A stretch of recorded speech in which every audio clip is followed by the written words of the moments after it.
go as per it, problem গাড়ি camera কাছে গাড়ি আমাদের কাছে টোচন হয়ে এসছে, গাড়ি আমাদের কাছে টোচন হয়ে এসছে। গাড়িতে যা প্রবলেম হয়েছে সেটা হচ্ছে গাড়ি স্টার্ট হচ্ছে না, গাড়ি ফার্স্ট মুভমেন্ট সেলফ মালে স্টার্ট হয়ে অফ হয়ে যাচ্ছে, সেটা আপনাদেরকে দেখাচ্ছি।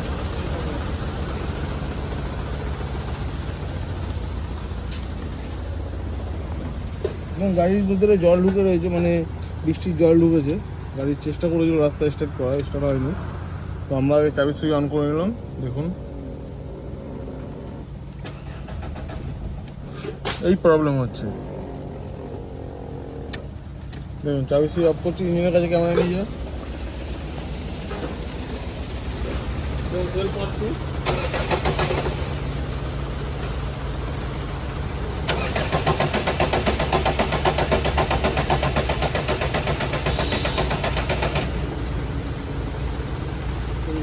আমরা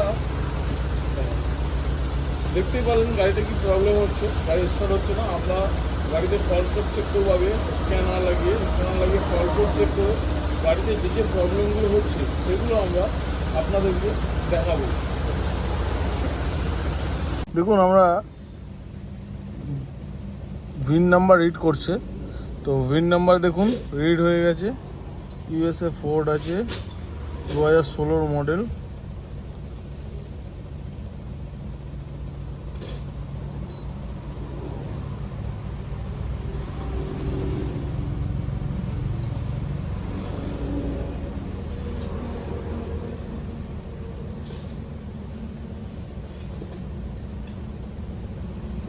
তো আমরা টপোলজি সিস্টেম চলে এসেছে। টপোলজি সিস্টেমে আমরা হাই স্পিড স্ক্যান করে নেব।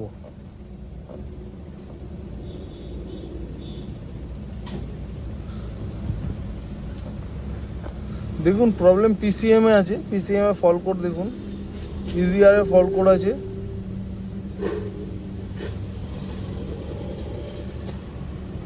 তো এন্টার করে নিলাম, আগে ঢুকে নিচ্ছি আমরা কী কী ফল্ট কোড আছে।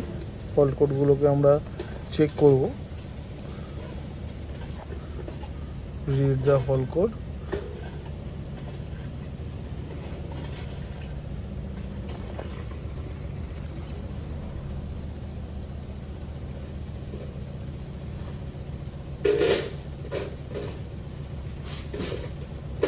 দেখুন ফল্ট কোডগুলো দেখুন, ক্যাম সেন্সারের প্রেজেন্ট দেখাচ্ছে,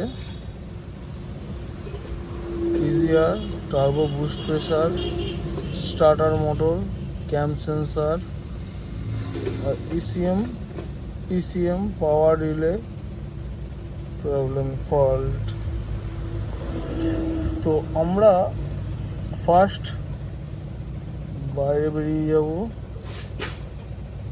বেরিয়ে গিয়ে আমরা রিড ডেটা সিস্টেম দেখব, এর লাইভ ডেটা সিস্টেমে কি কি দেখাচ্ছে। আমরা এই ডেটা সিস্টেমে দেখুন আমরা যেগুলো আমাদের প্রয়োজন সেগুলো আমরা ডেটা চেক করবো বলে, rail pressure, engine speed sensor, camshaft position sensor, এরপর ডেটা চেক করবো বলে আমরা ডেটাগুলোকে ক্লিক করে সামনে নিয়ে নিয়েছি। তো আমরা এবার সেলফ মারবো, ইয়েস দেখাচ্ছে, ক্যাম সেন্সার ইয়েস দেখাচ্ছে, ইঞ্জিন স্পিড সেন্সার দেখব, ইঞ্জিন স্পিড সেন্সার কিছু দেখাচ্ছে না, মানে আরপিএম কোনো কাজ করছে না। দেখুন ফাইনালি দেখুন আমরা সেলফ মারছি, crank shaft, camshaft sensor bank 1 intake error দেখাচ্ছে। তো আমরা ফাইনালি দেখব কী কারণে ইরোর দেখাচ্ছে, সেগুলো দেখে আপনাদেরকে দেখাচ্ছি যে কী কারণের জন্য গাড়ি স্টার্ট হচ্ছিল না, সেগুলো আপনাদেরকে আমরা দেখাচ্ছি। আমরা একটা করে জিনিস দেখছি। দেখুন যেহেতু ক্যাম সেন্সারে কোড ছিল, আমরা ক্যাম সেন্সার খুলেছি, কিন্তু ক্যাম সেন্সার গাড়িতে নতুন লাগানো আছে। তো আমরা এখানে দেখতেও পাচ্ছি টাইমিং কভার দেখুন খুলেছিল গাড়িতে এর আগে। তো আমরা আবার টাইমিং কভারটা খুলবো, যে কারণে রেঞ্জ নিয়ে নিয়েছি। তো কি প্রবলেম, মেনলি আমি ওয়ারিং চেক করেছি, ভোল্টেজ একদম পারফেক্ট আছে। আপনাদেরকে দেখিয়ে দিচ্ছি এটা ক্যামেরাটা।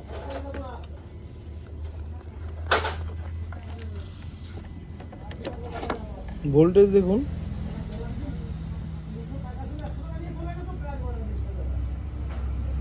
4.3, 5.1, আর এটা গ্রাউন্ড একদম পারফেক্ট আছে। তো হিসাব মতন অনেক সময় টাইমিং ইস্যু হলেও এই প্রবলেম হয়, আর ক্যাম সেন্সার প্রবলেম থাকলেও এই প্রবলেমগুলো হয়। তো আমরা দেখছি কি কারণে হচ্ছে। ফাইনালি আমরা গাড়ি স্টার্ট করে ফেলেছি। দেখুন, গাড়ি স্টার্ট করার পরে গাড়িতে এখন কী কী প্রবলেম আসছে আমরা সেগুলোকে ফলো করব। যেমনি আপনাদেরকে আমরা দেখাচ্ছি,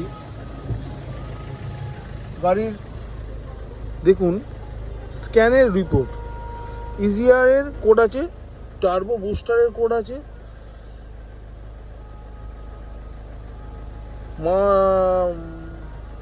এয়ার ফ্লোর সেন্সারের কোড আছে, মাস এয়ার ফ্লোর সেন্সারের কোড আছে, ইনটেক এয়ার টেম্পারেচারের কোড আছে, যেহেতু এয়ার মাস সেন্সারটা খোলা আছে তার জন্য কোড আছে, ইসিএম পাওয়ার রিলে এর কোড আছে। তো ফাইনালি এই যে কোডটা দিচ্ছে গাড়িতে কিন্তু চেক ইঞ্জিন লাইট নেই, দেখুন মিটারে, কিন্তু স্ক্যানারে এতগুলো কোড আছে। এইবার আমরা ফাইনালি গাড়ি অফ করব। দেখুন গাড়ি আমরা অফ করে নিচ্ছি। দেখুন গাড়ি আমরা অফ করে নিয়েছি। এইবার গাড়ি আমরা সেলফ মারব।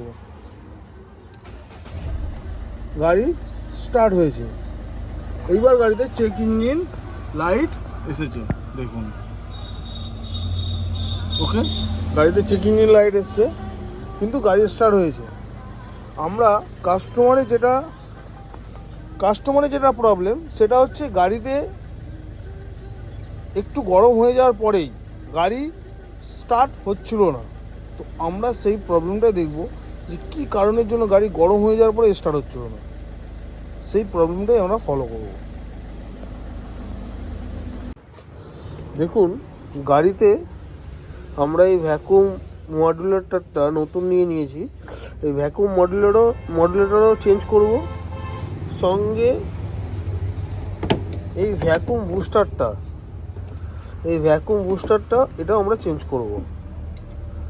এই ভ্যাকুম বুস্টারেরও প্রবলেম আছে, ভ্যাকুম বুস্টারও আমরা চেঞ্জ করব, আর ভ্যাকুম মডুলেটরও চেঞ্জ করব। ভ্যাকুম বুস্টারের প্রবলেম হচ্ছে ভ্যাকুম বুস্টার টানছে না, যেহেতু ভ্যাকুম বুস্টারে কোড থাকছে।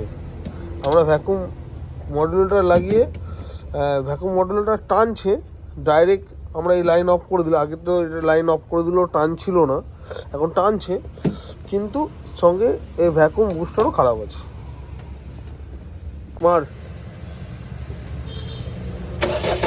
ফাইনালি গাড়ি আমাদের কমপ্লিট হয়ে গেছে। গাড়িতে আর এবিএস মোটরের প্রবলেম আছে, যে কারণে মাইল মিটার ইস্যু আছে, সেটাও আপনাদেরকে আমরা ভিডিওতে লাস্টে আমরা দেখিয়ে দিচ্ছি।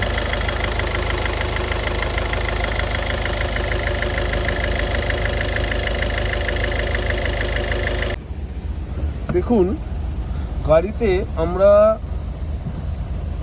গাড়ির টেস্ট ড্রাইভ করেছি, গাড়িতে এখনও পর্যন্ত কোনো চেক লাইট নেই, দেখে নিন। গাড়ি অফ করলাম, অফ করে আমরা আবার সেলফ মারছি, গাড়ি স্টার্ট হলো, কোনো চেক লাইট নেই, সব লাইট নেমে যাচ্ছে। কিন্তু গাড়িতে ফলো করে আপনারা দেখুন, গাড়িতে আমরা যখন চাবি অফ করলাম, অফ করে যখন অন করছি, এবিএস লাইট জ্বলছে না।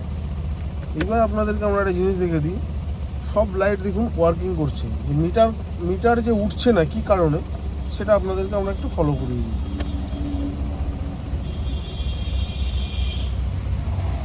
জাস্ট ওয়েট করুন, চলে এসছে। এবার আপনাদেরকে আমরা দেখিয়ে দিচ্ছি, দেখুন মিটার ওয়ার্কিং করছে, মিটার তার মানে ঠিক আছে। সেকেন্ড, গাড়িতে কী কী লাইট জ্বলছে দেখে নিন, এবিএস লাইট, সমস্ত কিছু লাইট জ্বলছে, প্রত্যেকটা ফাংশন জ্বলছে। থার্ড, দেখে নিন ব্যাটারির সব লাইট নেমে গেল, ব্যাটারির লাইট চেক লাইট জ্বলে রয়েছে। ওকে, তো আমরা এবার চাবি অফ করলাম, ইগনিশন সুইচ অফ করলাম। অফ করার পরে দেখুন গাড়িতে এবিএস লাইট আসছে না, যেই কারণে গাড়িতে মাইল মিটার উঠছে না। তো আমরা এটা কাস্টমারের সঙ্গে কথা বলবো। আমার যতটা দূর ধারণা, আমি আগে ওয়ারিং চেক করব, চেক করার পরে আমি এবিএস মোটরের উপরে আমার বেশিটাই প্রবলেম দেখাচ্ছে। এবিএস মোটর থেকে সিগন্যাল মিটারে ঠেলছে না, ওডোমিটারে, যে কারণেই গাড়ি স্পিডোমিটার কাজ করছে না। কারণ এবিএস সেন্সার প্রত্যেকটাই পরিষ্কার আছে, প্রত্যেকটা সেন্সার কাজ করছে।